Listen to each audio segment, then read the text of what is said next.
یہ تو آپ کو سوچنا چاہیے لیفٹیننٹ ولی۔ اس نے کشمالہ پر نظریں جمائے اسی کی انداز میں جواب دیا۔ اس کے چہرے پر صاف محسوس کی جانے والی شرارت کا عکس تھا۔ اس کی بات پر ولی نے پہلے نہ سمجھی والے انداز میں اسے اور پھر اپنی پستول کی جگہ کو دیکھا۔ وہاں پستول نہ پا کر اسے 100 واٹ کا کرنٹ لگا تھا۔ باقی بچ جانے والی گولیاں میں آپ کے اندر اتاروں گا۔ ولی نے دانت کچکچاتے ہوئے اسے گھورا۔ بے فکر رہو جونیئر، آج ایک بھی گولی نہیں بچے گی۔ اس کا اطمینان قابل دید تھا۔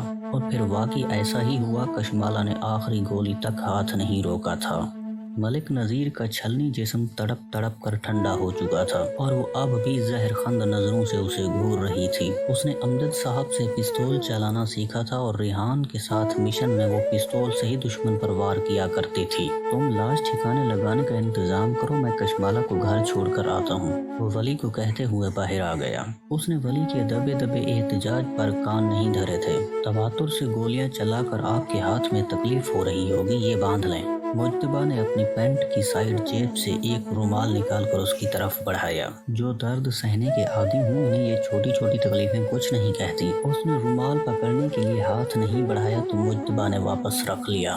آپ کی ایک امانت تھی میرے پاس۔ اب کہ مجتبیٰ نے ڈش بورڈ پر پڑی ڈبیا اٹھا کر اس کی طرف بڑھائی۔ یہ نفرت کو محبت میں بدلنے کی دوا ہے، امید ہے پہلی خوراک سے ہی افاقہ ہوگا۔ کشمالہ کی آنکھوں میں سوالیہ نشان دیکھ کر اس نے مسکراتے ہوئے بتایا۔ کشمالہ نے ڈبیا کھولی۔ اس میں زینب بی بی کی چین، ایک انگوٹھی اور چھوٹے چھوٹے ٹاپس تھے۔ یہ وہ زیور تھا جو وہ ہمیشہ پہن کر رکھتی تھی اور پھر عدت کے دوران انہوں نے اتار کر دوپٹے کے پلو سے باندھ دیا تھا۔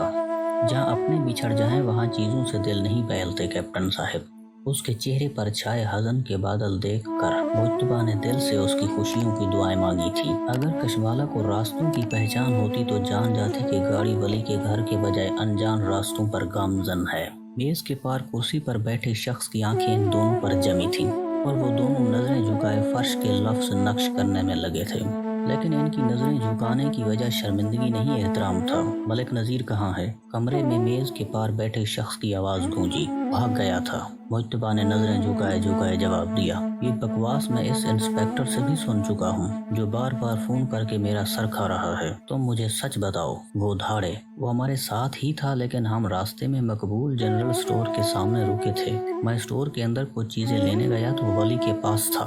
واپس آیا تو مجھے ولی اکیلا ملا۔ اتنی سی دیر میں وہ بھاگ چکا تھا۔ وہ روانی سے وہ سب بولتا رہا جو سوچ چکا تھا۔ یہ سچ کہہ رہا ہے ولی؟ انہوں نے ولی کی طرف دیکھا۔ یس سر، میں نے اسے پکڑنے کی بہت کوشش کی لیکن وہ کسی چھلاوے کی طرح غائب ہو گیا۔ ولی کی طرف سے ترنت جواب آیا۔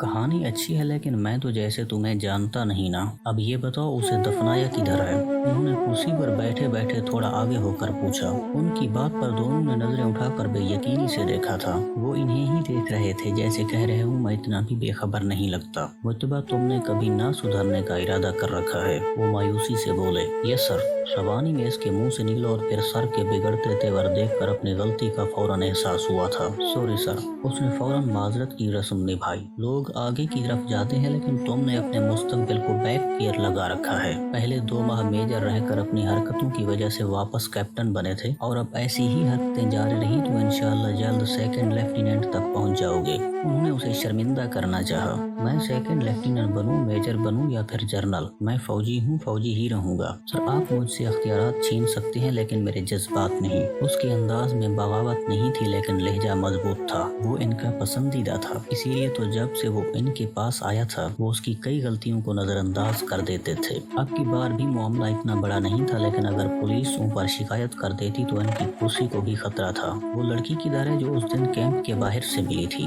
انہوں نے کشمالہ کے بارے میں پوچھا۔ وہ اسی دن رات کو بھاگ گئی تھی۔ جواب پھر مجتبیٰ کی طرف سے ہی آیا تھا۔ اور تمہیں تو جیسے پتہ ہی نہیں کہ وہ کہاں گئی ہے، انہوں نے طنز کیا تھا۔ جواباً خاموش رہا تھا لیکن اس کے ہونٹوں کے کناروں کو ایک ہلکی سی مسکراہٹ نے چھوا تھا جو سامنے بیٹھے آفیسر کی زیرک نگاہوں سے بھی چھپی نہیں رہی تھی۔ اس کی ماں اور بہن کی تدفین کا کام بھی ایصال ثواب کی نیت سے کیا ہوگا۔ انہوں نے طنز کا ایک اور تیر مارا۔ بالکل سر، مقابل بھی اپنے نام کا ایک ہی تھا۔